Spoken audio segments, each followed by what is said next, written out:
Drama के start में हम हमारे हीरो मिस्टर वू को देखते हैं जो हॉस्पिटल में होता है। नर्स आपस में बातें करते हुए कहती है कि हम इसका ध्यान रख रख के थक चुके हैं, लेकिन ये होश में आने को तैयार ही नहीं है। एक नर्स तो उसे पिंच भी करती है, लेकिन मिस्टर वू जैसा का तैसा ही रहता है, उसे कुछ भी फर्क नहीं पड़ता। तभी वहाँ पर सू आ जाती है और नर्स को डांटने लगती है ये सारी बातें बोलने के लिए। नर्स वहाँ से गुस्से में चली जाती है। सू देखती है कि गू की कमर पर एक रेड मार्क है, फ्लावर जैसा। तभी वहाँ पर जी आ जाता है, जो कि उसका होने वाला हस्बैंड यानी कि फियांस होता है। वो आते ही गुस्से में कहता है कि मुझे नर्स ने बताया कि तुम अंकल को घूर घूर के देख रही थी जब वो उनके कपड़े निकाल रही थी। तुम मेरे अंकल के साथ अफेयर कैसे चला सकती हो? जो सुनकर सू से बताने लगती है कि ऐसा कुछ भी नहीं है, लेकिन वो भरोसा ही नहीं करता और कहता है कि अगर तुम दोनों के बीच कुछ नहीं चल रहा तो तुम अंकल का मार्क्स निकाल दो। सू कहती है कि क्या तुम पागल हो गए हो, मर जाएंगे। तो जी खुद ही उनका मार्क्स निकाल देता है। जब सू रोकने की कोशिश करती है तो जी उसका गला दबाने लगता है। तभी अंकल की आंखें खुल जाती है। जी कहता है कि अंकल, अब आप अकेले नहीं मरोगे, मैं सू को भी आपके साथ भेज रहा हूँ। ये बोलकर वो वहाँ पर आग लगाकर उन दोनों को वहाँ पर मरने के लिए छोड़कर चला जाता है। इतने में ही सू अचानक से पास्ट में पहुंच जाती है। अब वो डिसाइड कर लेती है कि अब मेरा रीबर्थ हुआ है तो मैं फिर से पहले वाली गलती नहीं करूंगी इस जी के साथ रहकर। तो फिर वो जी को बताती है कि मैं मिस्टर गू मतलब कि अंकल के साथ रिलेशन में हूँ। गू हैरान होते हुए सोचता है कि मैं तो पहली बार इससे मिल रहा हूँ। ग्रैंडमा तो ये सुनकर बहुत खुश होती है और कहती है कि चलो अब मेरा पहला ग्रैंडसन भी सिंगल नहीं मरेगा। जी कहने लगता है कि मजाक बंद करो, तुम तो मेरे अंकल से पहली बार मिल रही हो। जिस पर सू कहती है कि नहीं तो जिस दिन तुम मुझसे नहीं मिलते थे उस दिन मैं तुम्हारे अंकल से मिलने जाती थी। गुबी कहने लगता है कि ये तुम क्या बोल रही हो, मैं तो तुमसे पहली बार मिल रहा हूँ। जो सुनकर जी सू को अपनी तरफ खींचते हुए कहता है कि देखा, अब तो अंकल ने भी बोल दिया। सू गू को चिपकते हुए कहने लगती है कि तुम्हें याद है एक बार मैंने कहा था मेरे एग्जाम चल रहे हैं, उस टाइम पर मैं गू के साथ होटल में थी, वो भी पूरे 3 दिनों तक। ग्रैंडमा कहने लगती है कि मैं इस बच्ची को अच्छे से जानती हूँ, ये कभी झूठ नहीं बोल सकती। लेकिन जी की मॉम को तो उस पर शक हो रहा होता है, तो सू कहने लगती है कि हाँ मैं सच बोल रही हूँ, अगर मैं झूठ बोल रही हूँ तो यहाँ पर बिजली कड़केगी। और यहाँ पर सच में बिजली कड़कने लगती है। तो जी कहता है कि देखा तुम झूठ ही बोल रही हो। सू कहती कि नहीं मैं सच कह रही हूँ।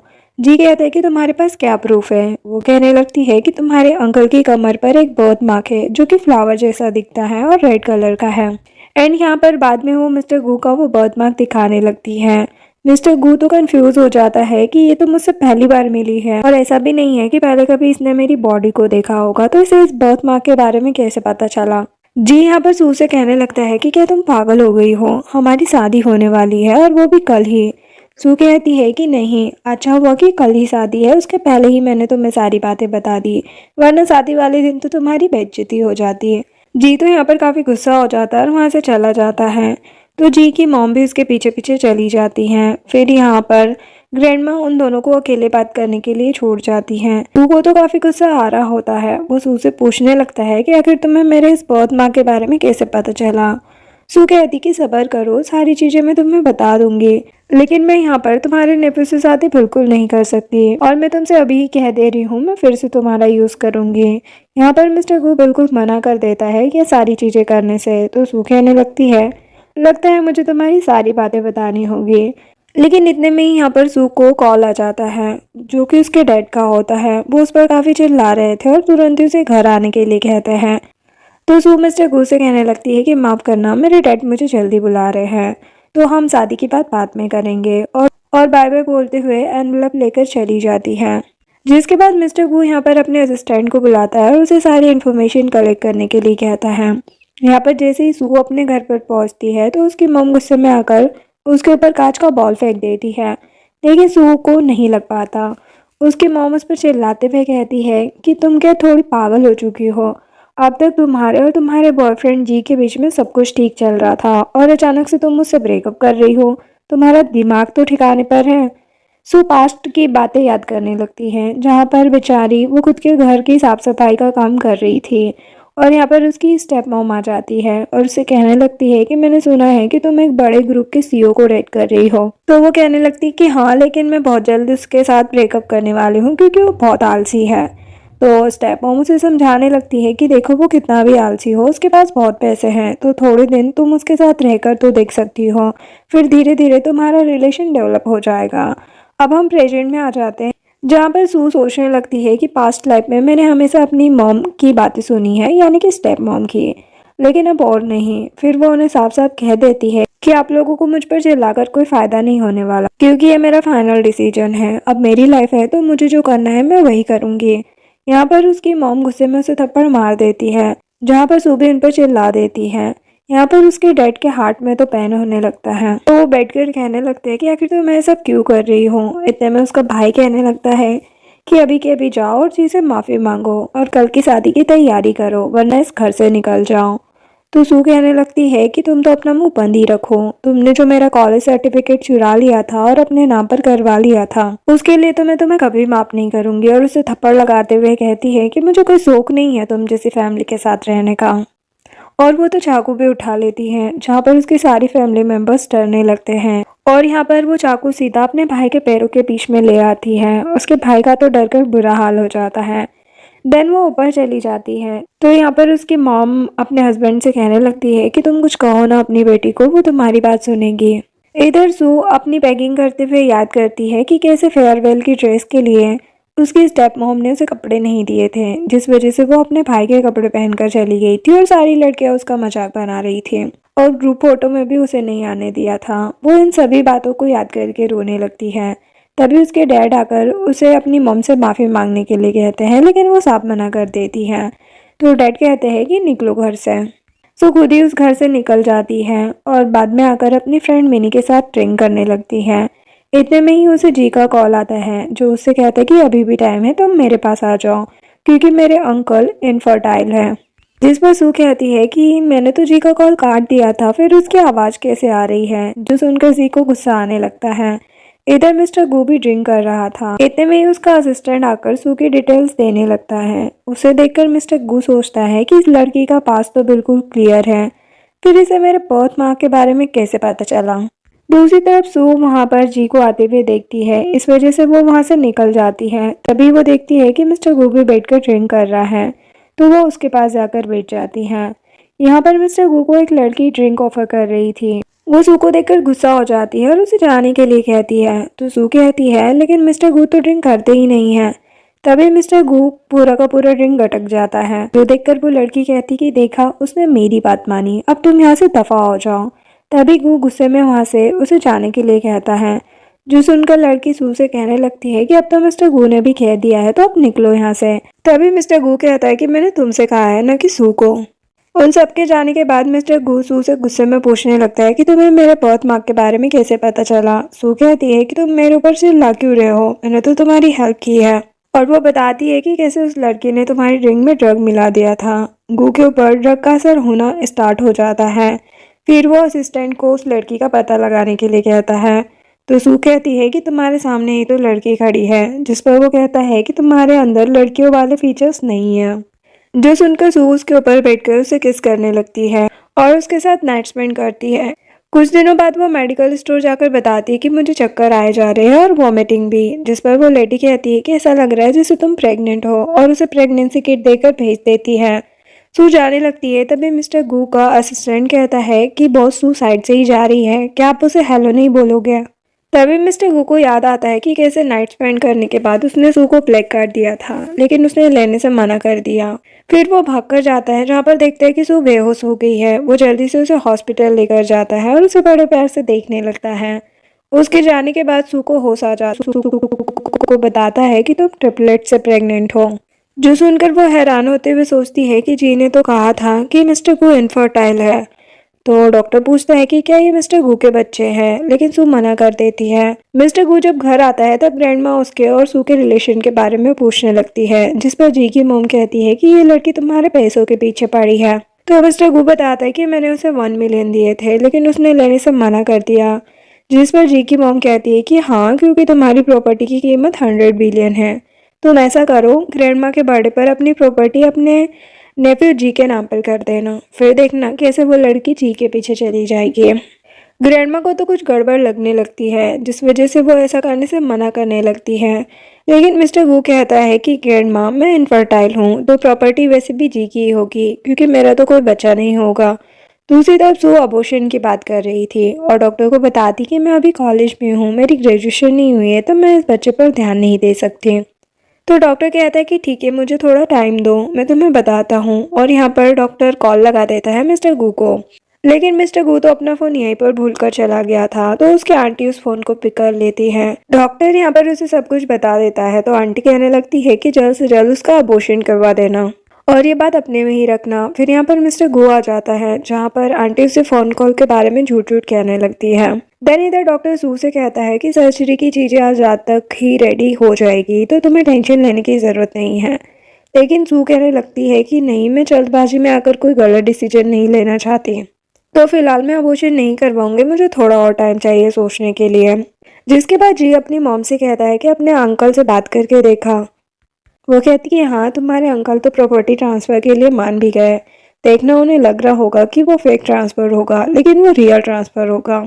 और फिर जी की मॉम उसे सू वाली बात भी बताती है, जो सुनकर वो हैरान होते हुए कहता है कि आप टेंशन मत लो, मैं उसका ऑपरेशन आज ही करवा दूंगा। इधर सू अपनी बेस्टी मिनी से मिलने के लिए जाती है। मिनी उससे पूछने लगती है कि आखिर तुम इतने दिन से कहाँ पर गायब थी। सू कहती कि कुछ नहीं, ऐसे ही। मिनी उसे बताती है कि मिस्टर गू अपनी प्रॉपर्टी अपने नेफ्यू जी के नाम पर करने वाले हैं, उनकी ग्रैंडमा के बर्थडे वाले दिन। सू को याद आता है कि पास में भी ऐसा ही कुछ हुआ था, तो सू ठान लेती है कि वो इस प्रॉपर्टी को ट्रांसफर होने से रोक कर रहेगी। देन वो बर्थडे में जाती है, जहाँ पर गार्ड उसे रोक लेते हैं, तो वो कहती है कि मैं इस फैमिली का हिस्सा हूँ। कार्ड बताता है कि मिस्टर जी ने मना किया है आपको अंदर आने देने से। तभी सू को एक बड़ा सा गिफ्ट पैक होते हुए दिखता है और उसके दिमाग में एक छोटा सा आइडिया आ जाता है। दूसरी तरफ इवेंट में सभी लोग होते हैं और कहने लगते हैं कि मिस्टर गू, क्या आप श्योर हो कि आप अपनी प्रॉपर्टी अपने नेफ्यू के नाम पर कर दोगे? अभी आप यंग हो, क्या पता जी आपको कब धोखा दे दे। जो सुनकर मिस्टर गू गुस्से में कहता है कि मेरी फैमिली के बारे में कौन उल्टा सीधा बोल रहा है, आज मैं प्रॉपर्टी ट्रांसफर करके रहूंगा। ग्रैंडमा भी उसे एक बार सोचने को कहती है, लेकिन मिस्टर गू फैसला कर चुका था। उसके बाद मिस्टर गू साइन करने वाला था, तभी वो बड़ा सा गिफ्ट आ जाता है, जिसमें से केट की आवाज़ आने लगती है। यहाँ पर आंटी ग्रैंडमा को बहुत जल्दी उस गिफ्ट को ओपन करने के लिए कहती है। ग्रैंडमा कहती है कि तुम इतनी ज़्यादा एक्साइटेड हो तो एक काम तुम ही कर लो। यहाँ पर आंटी और जी चले जाते हैं उस गिफ्ट को ओपन करने के लिए, और यहाँ पर उस गिफ्ट में से निकलती है सू। सभी लोग सू को देखकर हैरान हो जाते हैं। सू यहाँ पर मिस्टर गू से कहने लगती है कि तुम अपनी प्रॉपर्टी जी के नाम पर नहीं कर सकते, और अपने बैग में से पेपर्स निकालने लगती है। लेकिन इतने टाइम में ही वो आंटी उस गिफ्ट को उठाती है और कहने लगती है कि ये तुमने क्या कर दिया, तुमने ग्रैंडमा का इतना कीमती गिफ्ट खराब कर दिया। सू के हाथ में जो प्रेगनेंसी रिपोर्ट्स होते हैं वो अपने आप नीचे गिर जाते हैं, क्योंकि सू उस गिफ्ट का प्राइस जानकर बहुत हैरान हो जाती है। सभी लोग इस लोटस फ्लावर के बारे में बातें करने लगते हैं, जो बहुत ही रेयरली किसी को मिल पाता है। जी भी यहाँ पर सू से कहने लगता है कि अब तुमने इस गिफ्ट को डिस्ट्रॉय कर दिया है, तो चलो बताओ इसका कंपनसेशन तुम कैसे कर पाओगी। सू माफ़ी मांगने लगती है और कहती है कि इतने पैसे तो मेरे पास नहीं है। जी की मोम को गुस्सा आता है और वो उसे थप्पड़ भी मार देती है और कहती कि आखिर तुम यहाँ पर सारी पार्टी का मूड खराब करने क्यों आ गई हो। वो गार्ड्स को बुलाने लगती है, जहाँ पर गार्ड्स उसे जबरदस्ती ले जाने लगे थे। दूसरा यहाँ पर जो मिस्टर गूग होता है वो उस पेपर को उठाकर देखने लगता है, एंड इतने में यहाँ पर ग्रैंडमा गुस्सा हो जाती है और कहती है कि आज मेरी पार्टी है और तुम्हारी हिम्मत कैसे हुई मेरी पार्टी की गेस्ट के साथ ऐसा बिहेव करने की। सू तुरंत ही ग्रैंडमा से माफी मांगने लगती है। ग्रैंडमा कहती कि तुम रो मत, तुमसे ज्यादा कीमती कोई चीज नहीं हो सकती, वो तो एक मामूली सा गिफ्ट था जो मैं नेक्स्ट टाइम भी खरीद सकती हूँ, लेकिन तुम यहाँ पर शांत रहो। दूसरी तरफ गू पेपर देखने ही वाला था और जी समझ जाता है कि आखिर इस पेपर में क्या होगा, तो वो जल्दी से वो रिपोर्ट्स को ले लेता है और कहने लगता है कि सू ने जिन चीज़ों को छुआ है आप उन चीज़ों को छुओ भी मत। सू कहती है कि तुम्हें क्या लगा कि मेरे पास एक ही रिपोर्ट थी। जो सुनकर जी उसे थप्पड़ मार देता है। सू सबको बताती है कि मिस्टर गू इनफर्टाइल नहीं है, मैं उनके बच्चों से प्रेग्नेंट हूँ। जो सुनकर आंटी उसे फालतू कहने लगती है। इतने में ग्रैंडमा उस रिपोर्ट के टुकड़े को देखते हुए कहती है कि सू से कुछ भी मत कहो। यहाँ पर मिस्टर गू सू से पूछने लगता है कि क्या ये सच है, तो वो कहती है कि हाँ। ग्रैंडमा कहती है कि जब तक डीएनए टेस्ट नहीं आ जाता तब तक कोई भी सू को कुछ नहीं कहेगा। इतने में ही सू को चक्कर आने लगते हैं। ग्रैंडमा मिस्टर गू से कहती है कि इसे अभी के अभी हॉस्पिटल लेकर चलो। और सू को उठाकर हॉस्पिटल लाया जाता है। यहाँ पर जी अपनी मॉम से कह रहा होता है कि रिजल्ट तो पॉजिटिव आ जाएंगे, उसके बाद हम क्या करेंगे। मॉम कहती कि चिंता मत करो, 3 महीने के अंदर बच्चे को आसानी से अबॉर्ट करवा सकते हैं। इसी तरफ डॉक्टर आ जाता है और मिस्टर गू से कहता है कि चिंता करने की जरूरत नहीं है, वो शोक के कारण बेहोश हो गई थी। और फिर डॉक्टर पूछता है कि क्या इस बच्चे के बाप आप हैं। तो मिस्टर गू कहता है कि अभी हमें कंफर्म नहीं पता। डॉक्टर उसे बताने लगता है कि मैंने तो आपको कॉल करके सब कुछ बता दिया था। मिस्टर गू को फिर वो दिन याद आने लगता है जहाँ पर आंटी ने उसका फ़ोन लिया था और वो समझ जाता है कि आंटी ने अबॉर्शन के लिए हाँ किया होगा। डॉक्टर यहाँ पर मिस्टर गू से कहने लगता है कि आपको टेंशन लेने की कोई ज़रूरत नहीं है, अगर आप ये अबॉर्शन नहीं करवाना चाहते तो हम इसे समझाएंगे, बाकी की चीज़ें आप हम पर छोड़ दीजिए। इतना बोलकर वहाँ से चला जाता है। इसके बाद में यहाँ पर सू की नींद खुल जाती है तो वो उसे बताने लगता है कि तुम बेहोश हो गई थी।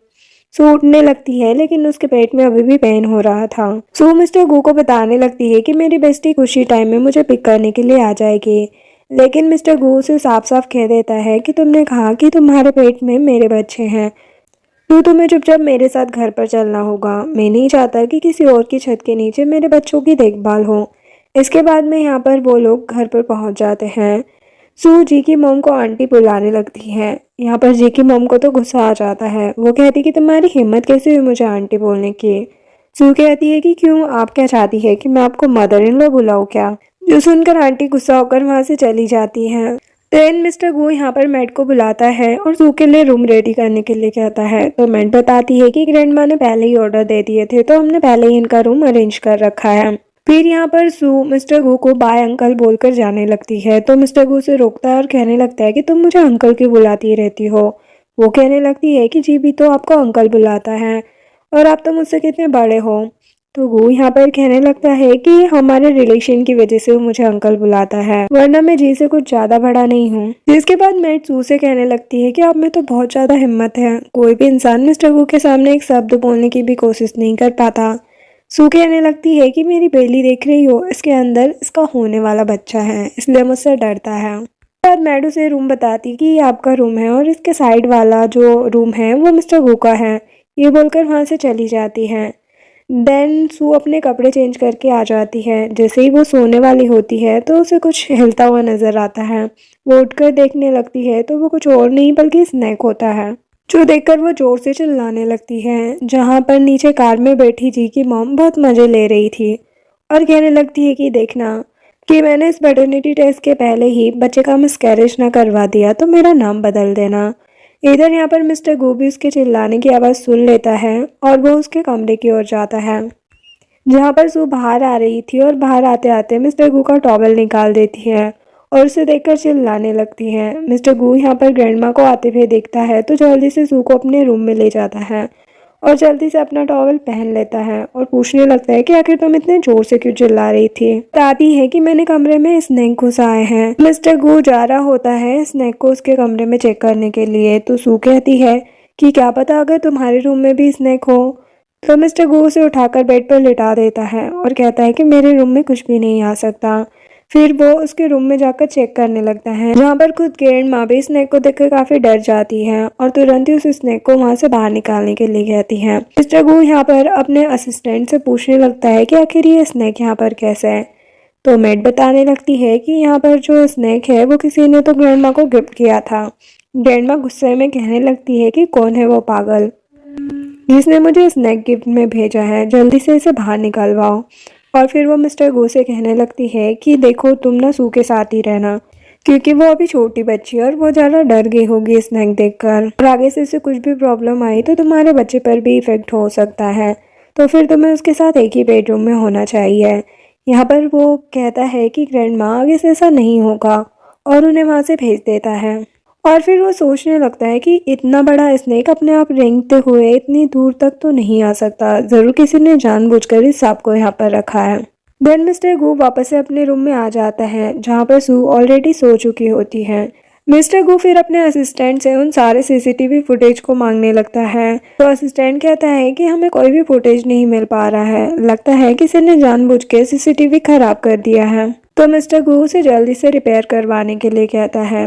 देन फिर वो सू को उड़ा रहा होता है, तभी सू उसे अपने पास खींच लेती है। वो दूर जाने लगता है लेकिन सू उसे वहां से जाने के लिए मना करती है। तो फिर वो दोनों एक साथ ही सो जाते हैं।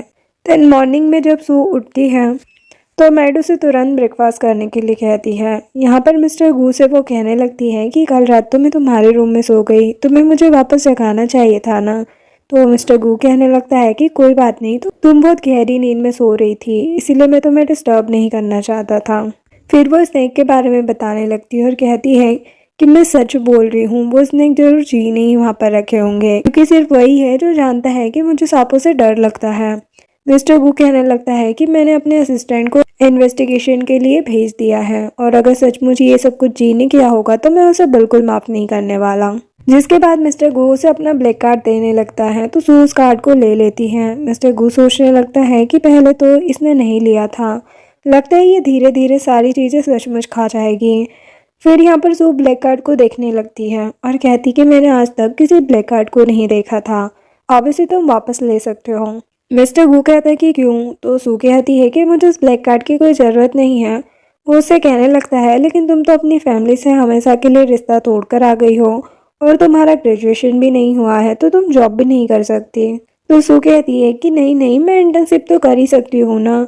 यहाँ पर मैड उससे कहने लगती है कि आपको कोई जॉब या इंटर्नशिप नहीं करनी चाहिए, क्योंकि आप प्रेग्नेंट हो, और अगर आपकी बॉडी थक गई तो आपकी हेल्थ पर इफेक्ट होगा। सू कहने लगती है कि नहीं, अगर मैं जॉब करूँगी तो मैं एनर्जेटिक रहूँगी और इससे मेरी हेल्थ भी अच्छी रहेगी। तो मैड कहती है कि मास्टर क्यों ना आप इसे अपनी कंपनी में इंटर्नशिप दे दें, तो फिर मैडम को सुकून भी मिलेगा। लेकिन यहाँ पर दोनों के दोनों ना बोल देते हैं। देन इधर हम जी को देखते हैं जो बहुत ज़्यादा गुस्से में होता है। यहाँ पर वो मैनेजर को कॉल लगा देता है और कहने लगता है कि आज कंपनी में एक नई लड़की काम करने के लिए आ रही है, और वो मिस्टर गू की तरफ अट्रैक्टेड है और बहुत ही बुरी इंसान है। मैं चाहता हूँ कि तुम उसे अच्छे से सबक सिखाओ। इसके बाद यहाँ पर मिस्टर गू सू को लेके पहुँच जाता है कंपनी में, जहाँ पर वो मैनेजर मिया से कहने लगती है कि इस लड़की का अच्छे से ख्याल रखना। यहाँ पर फिर मैनेजर मिया से पूछने लगती है कि आपका और इस लेडी का क्या रिलेशन है। तो सू कहती है कि रिलेशन नहीं है, मैं तो बस यहाँ पर इंटर्नशिप के लिए आई हूँ। तो फिर मैनेजर उसे ऑफिस के अंदर ले जाती है और यहाँ पर सभी स्टाफ से सू को इंट्रोड्यूस करवाने लगती है, और मिया को भी धीरे से कुछ कह रही होती है। तो वो मैनेजर से कहती है कि आपको टेंशन लेने की कोई ज़रूरत नहीं है, मैंने आपका सारा काम समझ लिया और मैं इसकी देखभाल तो बड़े अच्छे से करके रहूँगी। देन मैनेजर वहाँ से चली जाती है। तो मिया सू से पूछती है कि ज़रा बताना तुम आखिर यहाँ पर कर क्या रही हो। तो सू कहने लगती है कि मैं तो बस इंटर्नशिप के लिए आई हूँ। मिया कहती है लगता है तुम ऐसे मुंह नहीं खोलने वाली, और यहाँ पर वो बाकी स्टाफ को कहती है कि अभी के अभी इसे पकड़ लो और जबरदस्ती सच बुलवाओ कि आखिर ये यहाँ पर कर क्या रही है।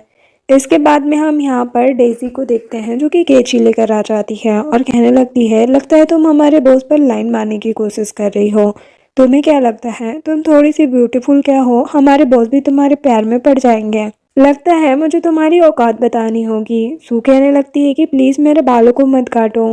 डेजी हंसकर कहती है कि मैं कहाँ तुम्हारे बालों को कट कर रही हूँ, मैं तो तुम्हारे फेस पर कट करने की सोच रही हूँ। इधर मैड ने सू के लिए बहुत ही हेल्दी लंच बनाया होता है। ग्रैंडमा कहती है कि मैं ये सू को देख कर आती हूँ। मेड कहती है कि मैं भी साथ चलती हूँ, आप कभी उनकी कंपनी में गई नहीं हो। लेकिन ग्रैंडमा कहती कि तुम टेंशन मत लो, मैं उस कंपनी के ऑनर की ग्रैंडमा हूँ, मुझे कैसे कोई कुछ कर सकता है। इधर सू उन लोगों से कहने लगती है कि प्लीज़ मुझे नुकसान मत पहुँचाओ, मैं तुम्हें मेरे और बॉस के बीच के रिलेशन बताने के लिए रेडी हूँ। तो यहाँ पर डेजी रुक जाती है और सू को पुरानी बात याद आती है कि इस ऑफिस में आने से पहले मिस्टर गू का जो असिस्टेंट होता है उसने उसे एक वॉच दी थी और कहा था इस कंपनी में आपको कोई भी डेंजर फील हो तो आप इस वॉच के बटन को 2 बार प्रेस करना, तो हमारे पास वो अलार्म पहुंच जाएगा। सू मना करती है लेकिन मिस्टर गू कहता है कि सेफ्टी पर्पस के लिए इसे रख लो। इसके बाद यहाँ पर वो बड़ी चालाकी से वॉच के बटन्स को 2 बार प्रेस कर देती है और फिर उन दोनों को कहने लगती है कि तुम सबको नहीं लगता कि तुम मुझे बुली करोगे तो मैं बॉस को बता दूंगी और फिर बॉस तुम्हें नहीं छोड़ेंगे। तो डेजी कहने लगती है कि अगर बॉस तुमसे इतना ही प्यार करते तो वो तुम्हें अपनी पर्सनल सेक्रेटरी बना लेते हैं। यहाँ पर एक दूसरी स्टाफ आती है जो कहने लगती है कि डेजी मुझे लगता है कि इसका मुंह कुछ ज़्यादा ही चल रहा है, हमें इसे सबक सिखाना ही होगा। और यहाँ पर वो एक वॉच लेकर आती है जो बेचारी सू के सिर पर फोड़ने ही वाली थी, लेकिन इतने में वहाँ पर असिस्टेंट आ जाता है जो उस लड़की को मारकर नीचे गिरा देता है और बाद में उस लड़की को काफ़ी ज़्यादा चिल्लाने लगता है। फिर वो सीजर उठा लेता है और डेजी से कहता है कि क्यों, तुम इस सीजर से क्या करने वाली थी डेजी। डेजी झूठ कहने लगती है। तो सू कहती है कि ये मेरे बालों को काटने वाली थी। तो असिस्टेंट जल्दी से कैंची उठाकर यहाँ पर डेजी के बालों को काटने लगता है। डेजी तो काफ़ी ज़्यादा रोने लगती है। फिर बाद में सू कहती है कि अब बस बहुत हो गया। एंड यहाँ पर वो कहने लगती है कि प्लीज़ कुछ भी हो जाए ये बात मिस्टर गू को मत बताना, क्योंकि आए दिन वो काफ़ी बिजी रहते हैं ना, और अगर उन्हें ये बात पता चली तो वो डिस्टर्ब हो जाएंगे। तो असिस्टेंट सू को हाँ बोलकर वहाँ से चला जाता है। दूसरी तरफ यहाँ पर स्टाफ डेजी को बताने लगती है कि ये जो लड़का यहाँ पर आया था ना, वो मिस्टर गू का पर्सनल असिस्टेंट था, और मुझे तो लगता है कि सू मिस्टर गू की नहीं बल्कि इस असिस्टेंट की गर्लफ्रेंड है। जो सुनकर तो उसकी सेल्फ ईगो हर्ट हो जाती है और वो कहने लगती है कि एक असिस्टेंट की गर्लफ्रेंड आखिर मुझ पर ये सारी चीजें कैसे कर सकती है। तो फिर वो उसे मारने के लिए आगे बढ़ने वाली थी, लेकिन सू उसे वार्न करने लगती है। तो फिर बाकी स्टाफ उससे कहने लगती कि कोई बात नहीं, हमारी कंपनी में लगता है कुछ ज्यादा ही टाइम तक रहने वाली है, तब हम इसे देख लेंगे, आज के लिए इतना ही काफी है। इधर ग्रैंडमा लंच लेकर कंपनी के अंदर जाने लगती है। तो रिसेप्शनिस्ट उससे कहती है कि तुम अंदर किसकी परमिशन से जा रही हो। ग्रैंडमा बड़े प्यार से बात करती है और कहती है कि मेरी डॉटर इन लॉ जो है ना, वो प्रेग्नेंट है, तो मैं उसके लिए घर का खाना लेकर जा रही हूँ। तो वो रूड वे में कहती है कि ज़रा पूछ के तो जाया करो, और हमारी कंपनी के रूल्स है कि बाहर का खाना अंदर लेकर जाना अलाउड नहीं है। तो एक काम करो, अपनी डॉटर इन लॉ को नीचे ही बुला लो। तो ग्रैंडमा सू को कॉल लगा लेती है। सू भी खुशी खुशी नीचे आ जाती है और बाकी सारी स्टाफ भी उसकी आवाज़ सुनकर पीछे पीछे चली आती है। यहाँ पर सू ग्रैंडमा को थैंक यू कहती है उसके लिए लंच लाने के लिए, और पूछती है कि क्या ये बात मिस्टर गू को पता है। तो ग्रैंडमा कहती कि नहीं, अगर मैं उसे बताती कि मैं अकेले आ रही हूँ तो वो मुझे आने ही नहीं देता। तभी यहाँ पर डेजी आ जाती है और उसके हाथों से उस टिफ़िन को छीन लेती है और कहने लगती है कि ये गंदा सा टिफ़िन किसने लाया है, और वो टिफिन को फेंक भी देती है, जिस पर ग्रैंडमा और सू को तो काफी ज्यादा गुस्सा आता है। वो लोग मिलकर यहाँ पर सू और ग्रैंडमा का मजाक उड़ाने लगते हैं और कहते हैं कि अच्छा, तो ये तुम्हारी मदर इन लॉ है, उस असिस्टेंट की मॉम होगी, देखो तो कितनी बूढ़ी दिख रही है। तभी मैं सोचूं कि इतनी गंदी स्मेल कहाँ से आ रही है। सू को तो काफी ज्यादा गुस्सा आ जाता है। दूसरी तरफ हम देखते हैं कि मिस्टर गू जो कॉन्फ्रेंस में बैठा होता है, यहाँ पर उसकी मैट का कॉल आता है जो उसे बताती है कि ग्रैंडमा अकेले ही ऑफिस आई हुई है सू को टिफ़िन पहुंचाने के लिए। मैंने उनसे बहुत कहा कि मैं उनके साथ चलती हूँ, लेकिन उन्होंने मेरी बात नहीं मानी। गू कहता है कि ठीक है। इधर सू डेजी और उन सबको कह रही होती कि तुम्हें पता नहीं है कि तुम किसके साथ पंगा ले रही हो, अभी के अभी मेरी ग्रैंडमा से माफ़ी मांगो। यहाँ पर वो लोग माफ़ी मांगने से मना कर देते हैं। साथ साथ रिसेप्शनिस्ट भी वहाँ पर आ जाती है। इधर एक बंदा आकर मिस्टर गू को बताता है कि एक ओल्ड लेडी हमारे स्टाफ के साथ झगड़ा कर रही है, क्या हमें पुलिस को बुलाना चाहिए। मिस्टर गू को यहाँ पर शक हो जाता है और वो सोचने लगता है कि हो सकता है कि वो ग्रैंडमा हो, और जल्दी से वहाँ पर जाता है। दूसरी तरफ वो लोग ग्रैंडमा और सू के साथ जबरदस्ती कर रहे होते हैं, जिससे ग्रैंडमा की सांस फूलने लगती है। सू उन्हें मेडिसिन देने लगती है, लेकिन यहाँ पर जो रिसेप्शनिस्ट होती है वो उनके सर पर वॉश पड़ने वाली थी। इतने में ही वहाँ पर गू आ जाता है और उन्हें रुकने के लिए कहता है। यहाँ पर मिया कहने लगती है कि ये इसकी मदर इन लॉ है। तो डेजी यहाँ पर सारी बातें बताने लगती है, लेकिन सू तो काफी ज्यादा गुस्से में होती है और कहती है कि सबसे पहली गलती तुम्हारी थी और तुम दोनों ने मिलकर हम दोनों को बुली किया है, और तुम्हें क्या लगता है कि इतनी आसानी से तुम छूट जाओगी। डेजी कहने लगती कि झूठ क्यों बोल रही हो, हमने कहा तुम्हें कुछ कहा, तुम जानबूझकर हमारे साथ पंगे लेने आई थी। सू कहती कि झूठ बोलना बंद करो, सीसीटीवी से सब कुछ पता चल जाएगा। तो फिर मिया कहने लगती है कि जाने दो, जो हुआ उसे भूल जाते हैं। डेजी भी कहती कि ठीक है, मैनेजर कहती है तो मैं चुप रहती हूँ, लेकिन ग्रैंडमा कहती है कि ये मैटर ऐसे सॉल्व नहीं हो सकता। मिया कहने लगती है कि देखो लेडी, तुम्हारी उम्र कुछ ज़्यादा ही हो चुकी है, तो हम जैसे यंगस्टर से पंगा लेने की कोशिश मत करो। मैं इस मैटर को सॉल्व कर रही हूँ बिना कुछ नुकसान पहुँचाए, तो तुम्हें बात को अच्छे से समझ जाना चाहिए। ग्रैंडमा कहने लगती है कि तुम्हें पता भी है मेरा पोता कौन है।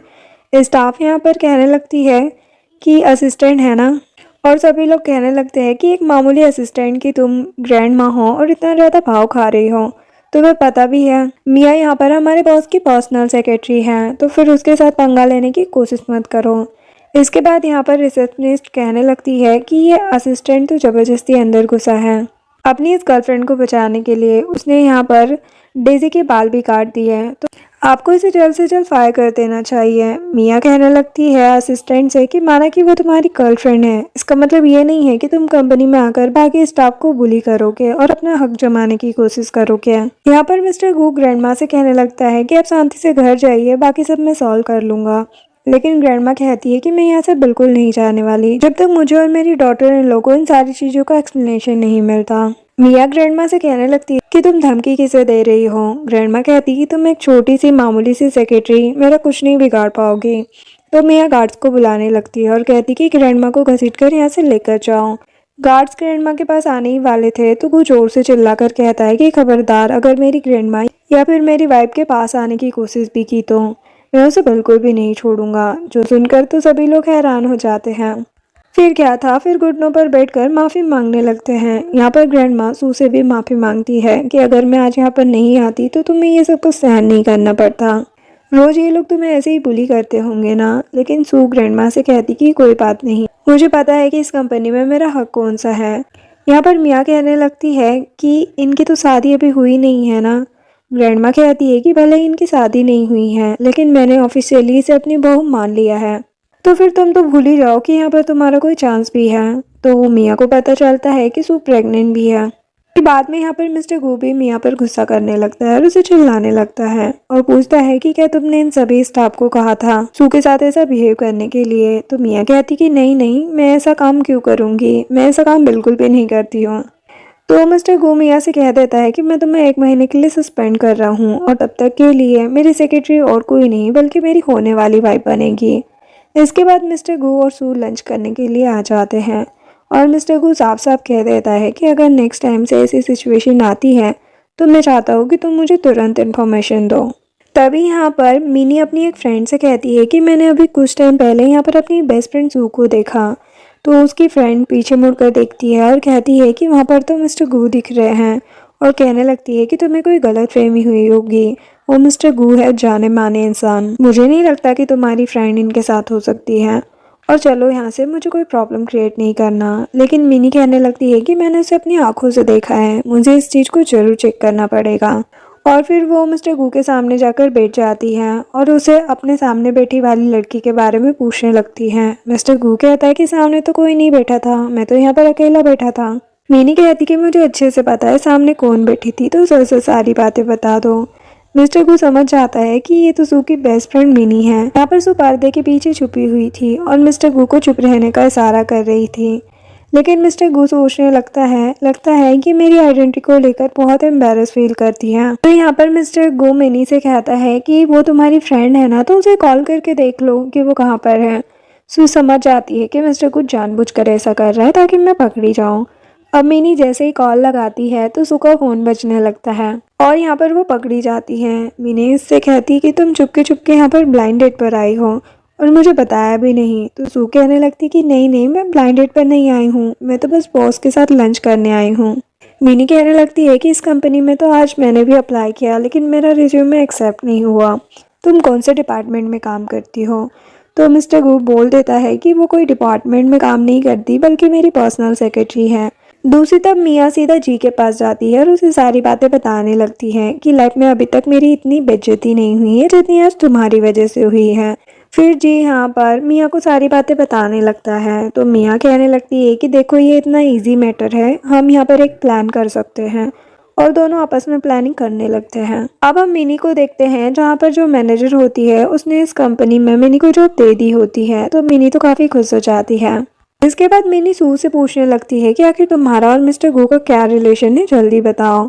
इतने में सू का कॉल आ जाता है जहाँ पर सू को मिस्टर गू कह रहा होता है कि आज तुम्हें मेरे साथ एक सोशल इवेंट में चलना होगा, लेकिन हाँ, मैं तुम्हें ड्रिंक करने की परमिशन बिल्कुल नहीं देने वाला। सू को यहाँ पर याद आ जाता है कि पास्ट में मिस्टर गू को ब्लड कैंसर हो गया था सिर्फ और सिर्फ ड्रिंकिंग की वजह से। तो वो सोचती है कि मुझे उसे ब्लड कैंसर होने से बचाना होगा। इसके बाद वो लोग उस जगह पर पहुंच जाते हैं जहां पर जी मन ही मन बोल रहा होता है कि देखता हूं कि मेरी प्रॉपर्टी को तुम कैसे हड़प सकती हो। यहाँ पर मिया भी आ जाती है कि तुम टेंशन मत लो, सारी अरेंजमेंट मैंने करके रख दी है। जैसे ही वो वाइन पिएगा उसे चक्कर आने लगेंगे और फिर मैं उसे अपने स्पेशल रूम में लेकर चली जाऊंगी। इसके बाद मैनेजर मिस्टर गू को वाइन देने लगता है, लेकिन सू यहाँ पर वाइन को एक्सचेंज कर लेती है। बाद में जी कहता है कि अब क्या करेंगे। मिया कहती कि तुम टेंशन मत लो, हमारे पास और भी मौके हैं। इतने में ही जी यहाँ पर टेक्स्ट कर देता है सू को। तो सू और जी आपस में बातें करने चले जाते हैं। इतने टाइम में ही मिया आ जाती है और मिस्टर गू से माफ़ी मांगने लगती है। मिस्टर गू कहता है कि यहाँ पर काम की बात मत करो और उसे ड्रिंक करने के लिए कहता है। मिया वाइन उठाते हुए कहने लगती है कि मैंने अभी अभी मेडिसिन ली है, लेकिन अगर आप मुझे इतना कह रहे हो तो मैं इसे पीने को तैयार हूँ। तो मिस्टर गू उस वाइन को ले लेता है और मिया को पीने से मना कर देता है, जहाँ पर अचानक से मिस्टर गू को चक्कर आने लगते हैं। दूसरी तरफ जी सू पर चिल्ला रहा होता है तो सू कहती है कि अगर तुम मुंह बंद रखोगे तो मैं तुम्हें कुछ कहना चाहती हूँ। मेरे बेडरूम में स्नैक तुमने ही भिजवाए थे ना? वो कहता है कि मुझे कुछ भी नहीं पता। सू कहती कि झूठ मत बोलो, मेरी फैमिली के अलावा तुम ही वो इंसान हो जिसे पता है कि मुझे स्नैक देखकर घबराहट होती है और तुम ही मुझसे ये सारे बदले निकाल रहे हो। तो जी यहाँ पर उसे इमोशनल ब्लैकमेल करने लगता है, लेकिन सू जाने लगती है तो वो जबरदस्ती उसे रोकने लगता है। इधर हम मिया को देखते हैं जो मिस्टर गू के कपड़े उतारने लगती है, लेकिन इतने में ही यहाँ पर डोर पर कोई आ जाता है जो कि मिनी होती है, जो वेट्रेस की ड्रेस में थी। और यहाँ पर वो मिया को ड्रिंक देकर जाती है जी का नाम बोल के। अब जी का नाम सुनकर तो मिया उस ड्रिंक को पी लेती है और उसे पीते ही उसे चक्कर आने लगते हैं और यहाँ की सारी लाइट्स बंद हो जाती है। हमें यहाँ पर पता चलता है कि मिनी को पहले से ही सारी बातें पता होती है, तो उसने सारी चीजें प्री प्लान करके रखी हुई थी। फिर मिनी आ जाती है सू को बचाने के लिए, जहाँ पर जी उसे जाने नहीं दे रहा था, लेकिन मिनी यहाँ पर उसे धक्का दे देती है और कहती है कि वो मेरी बेस्टी है, अगर यहाँ से हिलने की भी कोशिश की तो मैं तुम्हें नहीं छोड़ूंगी। देन मिनी सू से कहने लगती है कि मैं तुम्हारी बेस्ट फ्रेंड हूँ और तुम प्रेग्नेंट हो, तुमने ये बात मुझे बताई नहीं। हमें यहाँ पर पता चलता है कि जो मिस्टर गू का पर्सनल असिस्टेंट होता है उसने ये सारी बातें मिनी को बता दी होती हैं।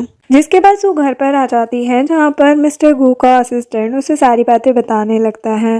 जिसके बाद वो मिस्टर गू के फेस को टच करने लगती है। उसे लग रहा था कि गू सोया होगा, लेकिन गू अपनी आंखें खोल लेता है और उसे ट्रस्ट करने के लिए कहता है कि मुझ पर भरोसा करो, मेरे और मियाँ के बीच में कुछ भी नहीं हुआ है।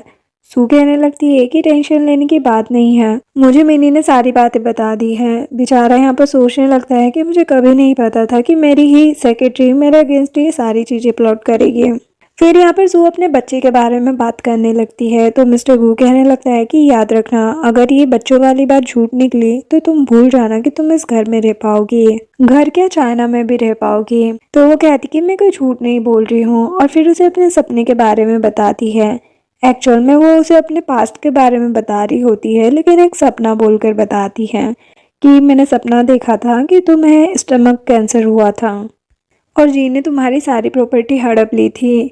मिस्टर गू हंसते हुए कहता है कि तुम्हें इन सब चीज़ों की टेंशन लेने की ज़रूरत नहीं है और मुझे जी के इरादे अच्छे से पता है, लेकिन क्या कर सकता हूँ। फिर सू मिस्टर गू को कॉफ़ी पीने से मना कर देती है। वो कहता है कि कॉफ़ी की वजह से मैं जिंदा रह पाता हूँ।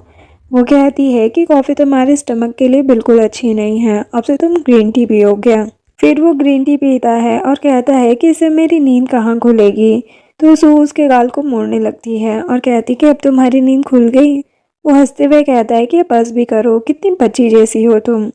देन वो वहाँ से चली जाती है। इधर मिया आ जाती है और गू से कहने लगती है कि आप मुझे कंपनी से इस तरीके से नहीं निकाल सकते हो। तो मिस्टर गू से प्रूफ दिखाने लगता है कि उस दिन तुम ही थी ना जिसने मेरी ड्रिंक में सारी चीजें मिलाई थी। मिया कहने लगती है कि देख लेना, मैं तुम्हें कह रही हूँ ना कि उस सू की वैली में जो बच्चा है वो तुम्हारा नहीं है बल्कि किसी और का है। मिस्टर गू कहता है कि लगता है तुम्हें इस बात पर पूरा भरोसा है, तो एक काम करते हैं, अगर सू की बेली में मेरा बच्चा रहा तो तुम इस कंपनी को छोड़कर हमेशा हमेशा के लिए चली जाओगे। मिया कहती कि ठीक है, लेकिन अगर वो बच्चा आपका नहीं हुआ तो मैं इस कंपनी में ही रहूंगी आपकी पर्सनल सेक्रेटरी बनकर। इसके बाद मिस्टर गू का असिस्टेंट उससे कह रहा होता है कि आपको बाकी लोगों की बातों पर भरोसा करने की जरूरत नहीं है। मैं जानता हूँ मैडम को, वो कितनी ज़्यादा सिंसियर है। आपको पता है आपने उन्हें इतने सारे पैसों वाला ब्लैक कार्ड दिया है, लेकिन वो मंथली कुछ 2000 ही खर्च करती है। साथ ही ग्रैंडमा ने उन्हें क्या कुछ नहीं दिया, लेकिन उन्होंने सारी ज्वेलरी सारे डायमंड्स लेने से मना कर दिया और उनकी पास्ट लाइफ तो बिल्कुल ही क्लीन है। बाद में मिस्टर गू कहने लगता है कि एक बार डीएनए टेस्ट हो जाने दो, अगर उन बच्चों का डेथ नहीं हुआ तो मैं तुरंत ही सू के साथ शादी अनाउंस कर दूंगा। इसके बाद यहाँ पर फाइनली वो दिन आ ही जाता है जहाँ पर उनके डीएनए टेस्ट होने वाला था और यहाँ पर पहले से सब कुछ ऑर्गेनाइज हो गया होता है। तो डॉक्टर यहाँ पर उनके ब्लड सैंपल लेकर चले जाते हैं और सभी से कहने लगते हैं कि जल्दी रिजल्ट आ जाएगा। यहाँ पर सू ग्रैंडमा से पूछती है कि क्या आपको डर नहीं है कि मेरी बेली में किसी और का बच्चा भी हो सकता है। ग्रैंडमा सू से कहने लगती है कि देखो, तुम मेरी डॉटर इन लॉ नहीं हो, बल्कि तुम मेरी खुद की बेटी जैसी हो और मैं अपने बेटों से भी ज्यादा तुम पर भरोसा करती हूँ। तभी यहाँ पर जी आ जाता है और ग्रैंडमा से कहने लगता है कि मैं बोल रहा हूँ ना कि ये बड़ी चालाक लड़की है। ग्रैंडमा जी को चुप रहने के लिए कहती है और सू से कहती है कि मैंने तुम्हारे पेरेंट्स को भी आज के इवेंट में बुलाया है। सू कहती कि मुझे नहीं लगता कि वो लोग यहाँ पर आएंगे, लेकिन सू के पेरेंट्स वहाँ पर आ जाते हैं, जो कि यहाँ पर मिस्टर गू से कहने लगते हैं कि प्लीज ये पब्लिक डीएनए टेस्ट रिजल्ट करवाना बंद करो, मेरी बेटी को जीने का एक मौका दे दो। और वो नील डाउन होकर माफी मांगने लगते हैं कि मेरी बेटी ने आपसे प्रेगनेंसी के बारे में झूठ कहा, प्लीज इसे माफ कर दीजिए। यहाँ पर सू भी रोने लगती है और अपने डैड से कहती है कि डैड, आप मुझ पर इतना भी भरोसा नहीं करते, मैं इतनी बुरी भी लड़की नहीं हूँ जो पैसों के लिए इतना झूठ बोलूंगी, और मैं यहाँ पर पैसों के लिए तो बिल्कुल भी नहीं आई हूँ। तभी वहाँ पर डॉक्टर आ जाते हैं और कहते हैं कि आप कहाँ जा रही हो, आपकी तो बहुत जल्द शादी होने वाली है, क्योंकि ये ट्रिपलेट्स किसी और के नहीं बल्कि मिस्टर गू के ही हैं। फिर यहाँ पर वो लोग रिजल्ट लेकर मिस्टर गू के पास चले जाते हैं, जहाँ पर मिस्टर गू तो काफ़ी ज़्यादा खुश होता है, लेकिन उसकी ग्रैंड माँ तो उससे भी ज़्यादा खुश होती है। फिर वो सभी के सामने सू को अपनी grand daughter in law announce करने लगती है और उनकी शादी की डेट भी। तो यहाँ पर जी और उसकी मॉम कहने लगते हैं कि हो सकता है कि इसने डॉक्टर के साथ कुछ सेटिंग की होगी, लेकिन तभी वहाँ पर एक और डॉक्टर आता है जो रिजल्ट्स लेकर आता है और मिस्टर को सभी के सामने बताने लगता है कि मैंने एक सीक्रेट पैटर्निटी टेस्ट भी करवाया था। मुझे लगा ही था कि कुछ लोग यहाँ पर हैं जिन्हें ये सारी चीज़ें फेक लगेगी, लेकिन ये टेस्ट सिर्फ मेरी निगरानी में कराई गई थी और यहाँ पर रिजल्ट वापस से पॉजिटिव आए हैं। तो किसी को भी हक नहीं बनता कि वो मेरी होने वाली वाइफ को कुछ बोल सके। इसके बाद में यहाँ पर मिया आ जाती है और सभी को उस रात के बारे में बताने लगती है और झूठ झूठ कहने लगती है कि मिस्टर गू ने मेरे साथ पूरी नाइट स्पेंड की है और क्या पता कल को मैं प्रेग्नेंट हो जाऊँ तो फिर यहाँ पर वो क्या मेरे साथ रहेंगे या फिर सू के साथ। तभी यहाँ पर मिनी आ जाती है जो सभी को वीडियो प्रूफ बताने लगती है और मिया की सारी पोल खुल जाती है। मिस्टर गू को तो मिया पर काफी ज्यादा गुस्सा आता है और वो गार्ड्स को बुलाता है उसे भगाने के लिए और फिर मिनी को थैंक यू कहता है, जिसके बाद मिस्टर गू सू से सॉरी कहने लगता है कि मुझे तुम पर पहले भरोसा नहीं था, लेकिन मैं प्रॉमिस करता हूँ कि अब से मैं तुम्हारी सारी कही हुई बातों पर भरोसा करूंगा, किसी और पर नहीं। तो सू कहने लगती है कि मैं वर्ल्ड की सबसे हैप्पीएस्ट वुमन हूँ क्योंकि मुझे इतना हैंडसम हस्बैंड जो मिला है, और दोनों हक करने लगते हैं। इसके बाद में यहाँ पर वो लोग अपना मैरिज सर्टिफिकेट लेते हुए वापस आ जाते हैं, जहाँ पर सू से थैंक यू अंकल कहने लगती है। तो गू कहता है कि आखिर कब तुम मुझे अंकल बुलाना बंद करोगी, अब तो मैं लीगली तुम्हारा हस्बैंड हो चुका हूँ, तो फिर तुम्हें मुझे बेबी या हनी कहकर बुलाना चाहिए। जिस पर सू हंसने लगती है। इसके बाद में वो उसे अपनी ओर खींचता है और उसे किस करने लगता है।